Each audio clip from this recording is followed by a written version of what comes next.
जय श्री राम दोस्तों, स्वागत है हमारे यूट्यूब चैनल समृद्धि में। दोस्तों, आज मैं आप लोगों को किसी एक ऐसे पौधे के बारे में बात करना कर रही हूँ कि जो कि आप लोगों के घर में निश्चित रूप से होगा। वो औषधि भी है और हमारी लक्ष्मी माता भी कही जाती हैं। वो पौधा है तुलसी माता का। तो दोस्तों, तुलसी माता से जुड़ी हुई मैं कुछ आप लोगों को ऐसी जानकारी दूंगी कि जिनको आप सुन करके चौंक जाएंगे कि ऐसी भी शक्ति होती है माँ तुलसी में। तो आप लोग वीडियो के एंड तक बने रहिए, क्योंकि वीडियो स्किप करेंगे तो उसमें से शायद आप लोग को बातें छूट जाए और फिर समझ में ना आए आप लोगों को बातें। और आधी अधूरी ज्ञान तो लेनी नहीं चाहिए, तो इसलिए वीडियो के अंत तक बने रहिए। और अच्छी लगे तो लाइक कीजिए, चैनल को सब्सक्राइब कीजिए, ताकि आप समृद्धि परिवार का हिस्सा बन सके और सही सही जानकारी साफ सुथरी पाएँ। तो चलिए दोस्तों, वीडियो को आगे बढ़ाते हैं। दोस्तों देखिए, तुलसी माता का पौधा तो प्रत्येक घर में रहता है और महिलाएं जितनी मैं जानती हूँ वो तुलसी माता का पूजा सुबह शाम जरूर करती हैं। कुछ महिलाएं शाम को नहीं भी करती हैं तो सुबह में तो ज़रूर करती हैं। तो मैं बता दूं कि शाम को भी आप घी का दिया जलाइए, क्योंकि मैं ये कहती हूँ कि आप कुछ पूजा मत कीजिए, लेकिन यदि आप सुहागिन हैं तो माता तुलसी की पूजा जरूर किया कीजिए, अपने पति की सुख समृद्धि के लिए और अपने घर में सकारात्मक प्रभाव डालने के लिए, धन वर्षा के लिए। ये सब बहुत अच्छा माना जाता है कि आप तुलसी माता की पूजा ज़रूर करें। और सुहागिन महिलाओं को निश्चित रूप से करनी चाहिए, चाहे अपने घर के मंदिर में करें या ना करें।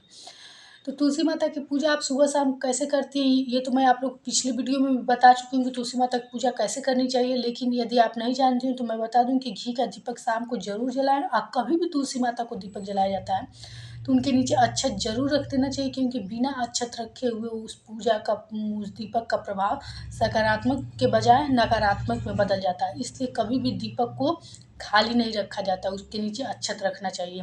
वैसे भी आप कहीं भी मंदिर में या कहीं भी जगहों पे दिया जलाएं तो उसके नीचे हल्दी रोली कुछ भी रख कर ही जलाना चाहिए, क्योंकि खाली दीपक का प्रभाव घर में उल्टा पड़ने लगता है। तो और गुरुवार के दिन तुलसी माता में दूध चढ़ाने से कहा जाता है कि बड़े से बड़ा कर्ज हो या आर्थिक परेशानी हो, व्यापार में बाधा हो, मुकदमा हो, जो आपके घर की तमाम परेशानियों को ख़त्म करती हैं। इसलिए तुलसी माता में गुरुवार के दिन दूध जरूर चढ़ाया कीजिए और गाय का दूध चढ़ाया कीजिए। अब मैं बात कर रही हूँ कि अपने घर का नकारात्मक जो है उसको तुरंत ख़त्म करने के लिए आप लोग क्या किया कीजिए कि एक दिन पहले तुलसी माता के पत्ते को जल में भिगो करके रख दिया कीजिए और अगले दिन आप अपने घर में छिड़काव कीजिए। ऐसा आप 21 दिन करके आप स्वयं अपने घर में बदलाव देंगे। कितना चमत्कारी ये प्रभाव आपके घर में डालता है। कहा जाता है कि इससे गृह क्लेश में इतनी तेज़ी से शांति मिलती है कि आपका घर उतना तेज, आपका दिमाग नहीं बदलेगा जितना तेज आपका घर का माहौल बदल जाएगा। पूरा सकारात्मक हो जाता है ये माहौल और आध्यात्मिक भी बन जाता है। इसलिए आप लोग तुलसी जल का छिड़काव अपने घर में नित्य करना आज ही से शुरू कर दें। तुलसी जी की आप लोग औषधि के बारे में जानते होंगे, तुलसी माता का प्रभाव जानते होंगे कि वो लक्ष्मी की रूप कही जाती हैं। तुलसी माता के पास किन मंत्रों का जाप करने से आपके घर की बड़ी से बड़ी विपत्ति भी खत्म हो जाती है, वो मैं आप लोगों को इस वीडियो में बताऊंगी। उससे पहले मैं 2 ऐसे उपाय बताऊंगी जिससे आप यदि धन संबंधी बहुत परेशान है, कर्ज से बहुत परेशान है, व्यापार है, दुकान है, जो भी है आपका व्यवसाय, उसमें आप लोग को मुनाफा नहीं होता है बल्कि घाटा हो जाता है। सामान खूब है आपकी दुकान में, लेकिन लोग आते हैं चले जाते हैं। तो मैं आप लोग को आज एक बहुत ही असरकारी उपाय बता रही हूँ, जो आप लोग नोट कर लीजिएगा। किसी भी गुरुवार के दिन, वैसे मैं कोई भी उपाय बताती हूँ तो ये ज़रूर कहती हूँ कि शुक्ल पक्ष में किया गया उपाय 100 गुना ज़्यादा बढ़ जाता है। चाहे आप दुनिया का कोई उपाय कीजिए, यदि शुक्ल पक्ष में करते हैं तो 100 गुना ज़्यादा प्रभावकारी होता है। तो शुक्ल पक्ष में किसी भी गुरुवार को आप लोग क्या कीजिए कि सुबह स्नान करके पीला हल्दी अपने माथे पर लगा के टीका और पीला कपड़ा पहन करके तुलसी माता का खूब विधिवत पूजा कीजिए। और एक बात तो आप लोग जानते हैं कि तुलसी माता की जिस पौधे की पूजा होती है उस पौधे में से ना कभी पत्ता तोड़ा जाता है और ना कभी उनका कोई मतलब कि जैसे मैं आज आप लोग को उनकी जड़ के बारे में बात करूँ, ना उनका जड़ लिया जाता है। आप लोग अपने घर में एक से ज़्यादा तुलसी माता लगाए ही होंगी, क्योंकि पत्ते वत्ते तोड़ने के लिए, भगवान को चढ़ाने के लिए। तो जिस पौधे की आप पूजा नहीं किए हैं उस पौधे में से आप लोग तो उनका जड़ ले लीजिए। इसके पहले मैं आप लोगों को 2-3 सावधानियाँ बतानी चाहूँगी कि जब तक तुलसी माता का आप कार्तिक मास में विवाह न किए हों, तब तक आप उनको नई अगर तुलसी माता जैसे बरसात ऋतु के बाद आप लोग तुलसी माता नई लगाते हैं अपने घर में, तो उनको रोरी लगाया कीजिए, सिंदूर न लगाया कीजिए। क्यों आप महिला भी हैं तो रोरी लगाया कीजिए, क्योंकि अभी वो तुलसी माता का विवाह करना बाकी है। जब कार्तिक मास में आप विवाह कर लें तब से सिंदूर लगाना शुरू करें। कई लोगों को मैं देखती हूँ तुलसी माता को हमेशा सिंदूर लगाती है, अगर हमेशा लगाती हैं तो फिर कार्तिक मास में आप विवाह नहीं कर सकती हैं। ये एक दोष होता है। तो कार्तिक मास के बाद ही सिंदूर लगाया कीजिए, और लगभग हम देखते हैं कि गर्मियों तो पौधा तुलसी माता का सूख ही जाता है। और कभी भी इनका पत्ता नहीं तोड़ना चाहिए तुलसी माता का, ये आप लोग हमेशा ध्यान रखें। मेन एकादशी जैसे है इन या पूर्णिमा के दिन आप लोग चाहें तो श्रृंगार की वस्तुएं चढ़ा करके माता लक्ष्मी का, तुलसी माता का आशीर्वाद ले सकती हैं। इससे आपकी पति की दीर्घायु होगी और कहा जाता है कि उन्नति सदा बनी रहती है। तो ये सब आप छोटे-छोटे चीज़ कर सकते हैं, क्योंकि ये सब बहुत चमत्कारी होते हैं। तो मैं आप लोग को बता रही थी कि उस जड़ को, तुलसी माता की जड़ को आप किसी पीले कपड़े में लपेट करके अपने घर के मंदिर में लाकर रख दें गुरुवार के दिन, और खूब अच्छे से धूप दीप दिखा करके पीले हल्दी का टीका लगा के उस कपड़े के ऊपर, और आप बस मन में ये स्मरण करते हुए कि ये माँ लक्ष्मी है, ये माँ लक्ष्मी है, ये हमारे घर आ चुकी हैं, अब इनका वास हो चुका है मेरे घर। अब मेरे घर धन संबंधी कोई परेशानी रहेगी, ऐसा अपने मानस में अनुभव करते हुए अपने उस जड़ को तिजोरी तक ले जाने में ऐसा आप जितने बार तक अनुभव कर सकें वो अनुभव कीजिए। प्रयास कीजिए कि आपके मन में तस्वीर बने माता लक्ष्मी की उस जड़ में जो आप कपड़े में रखे हैं। ऐसा करते हुए आप तिजोरी में ले जा करके इसको बस रख दीजिए। आप देखिए कुछ दिन के ही अंदर आपके धन संबंधी जितनी भी परेशानी रहेगी कैसे समाप्त हो जाती है। कि बहुत चमत्कारी उपाय है। आप इसको करने के बाद हमको कमेंट बॉक्स में बताइएगा। ये छोटे होंगे, आपको छोटे लगते होंगे, लेकिन बहुत ही चमत्कारी हैं। जिन लोगों ने किया है वो परिणाम उनके सामने, बहुत खुश होते हैं लोग, हमारे यहाँ आकर के बताते भी हैं।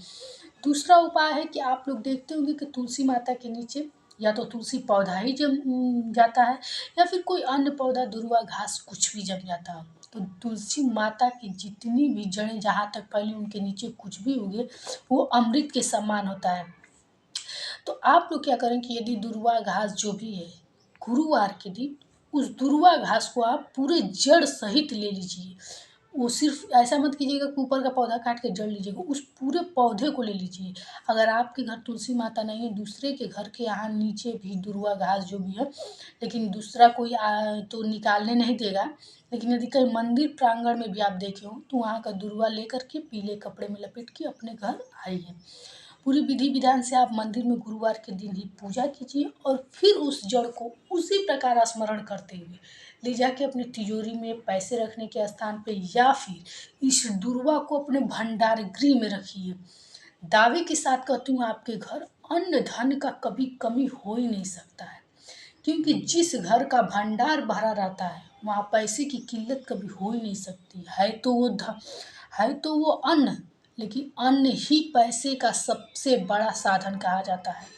पहले के लोग अन्न ही भर करके अपने घर में बहुत बड़े जमींदार राजा बने रहते थे, कैश नहीं गिनते रहते थे। तो ये 2 उपाय आप कीजिए। अब मैं आ रही हूँ और 2 मंत्रों के जाप पर, जो तुलसी माता के यहाँ बैठ कर के प्रत्येक गुरुवार को आप अपने घर की तमाम विपदाएँ, चाहे बड़े से बड़ा रोग हो, कर्ज हो, या फिर आर्थिक समस्या हो, या बच्चे पढ़ रहे हैं और सफल नहीं हो रहे हैं, तो ऐसे में आप क्या करें। एक मैं आप लोग को सुंदरकांड की बहुत अच्छी चौपाई के बारे में बताऊंगी।